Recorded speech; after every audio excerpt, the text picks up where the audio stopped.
Hey, how are you? SliceofOtaku, and Lapis Lazuli is a very interesting gem. Based on various remarks throughout the series, it's made clear to us that her gem type is of major value to Homeworld, likely reserving them high societal placement. During the episode Reunited, Blue Diamond is shocked by the presence of a rebel Lapis Lazuli before her, causing her to question if it's the planet itself causing gems to foster rebellious mindsets. Which I must say is a pretty logical contemplation considering rebellions are historically incited by the oppressed, with their numbers predominantly being made up of the bottom of a society being guided or aided by the middle class. And so for a high-ranking homeworld gem or aristocrat in general, typically a shakeup is unfavorable as they're already in a good position based on the current structure of their society, so why change things? Another instance in which the importance of Lapis Lazuli gems is stressed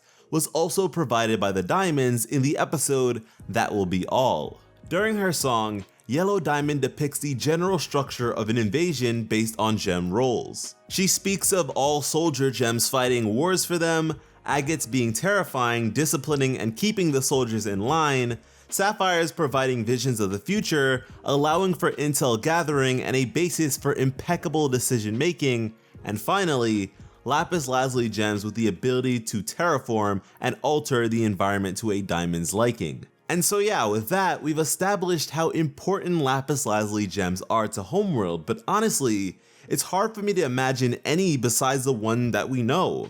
For starters, in terms of personality, our Lapis is rather distinct due to her prior experiences which have shaped her character to such a degree that I'm sure she's far beyond her stock Homeworld being. Gems typically revolve around a certain personality type to varying degrees based on the gem type they belong to, but in the case of Lapis, we have never seen her personality displayed prior to her being embedded within the mirror.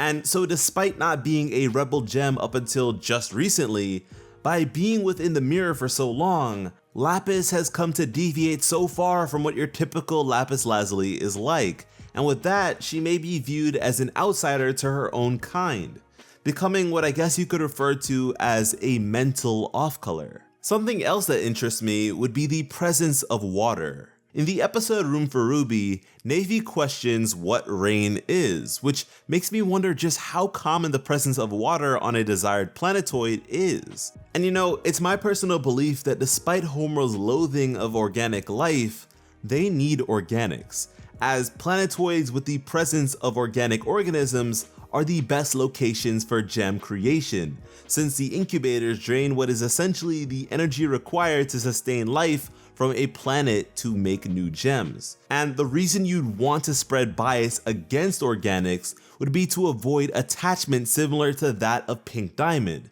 since it's something that they would be doing on just about every planet they visit. And so you make the presence of organics the equivalent of fecal waste in the eyes of gems, so that conquering and exterminating them is a no-brainer. And so with that, I'm just gonna call a mulligan when it comes to Navy's experiences, and say that maybe she just doesn't get out much and or is a relatively young gem.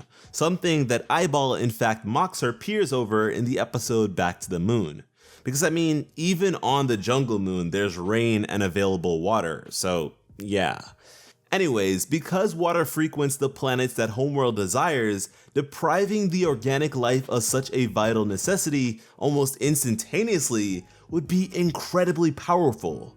But beyond that, I'm really curious what a Lapis terraforming a planet looks like.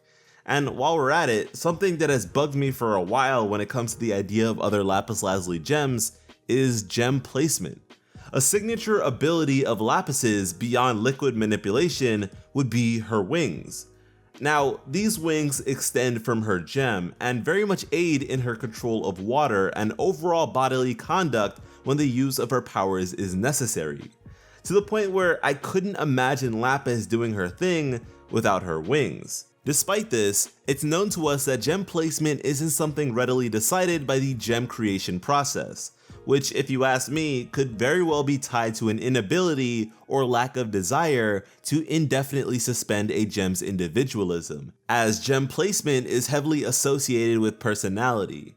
But then again, that may simply be the process of developing gem characters rather than gem creation within the confines of the fictional plane.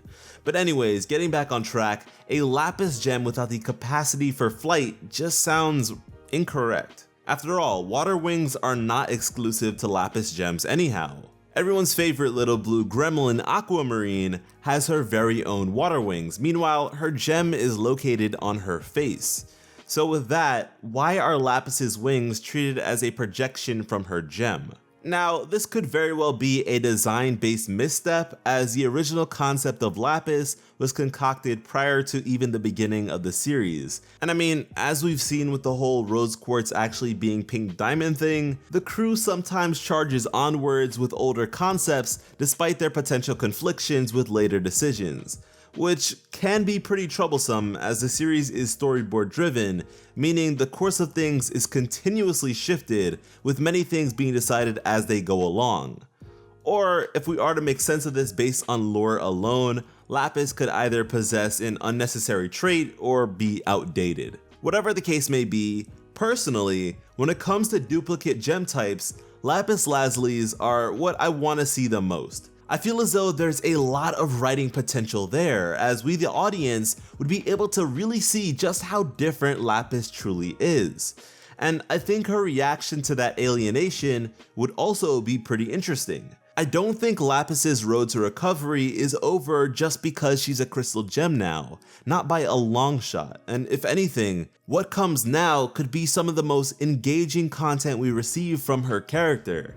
So maybe more characters like her could be of assistance. But yeah, are you guys as interested in other Lapis gems as I am? If so, let me know why in the comments, and if not, still let me know why in the comments.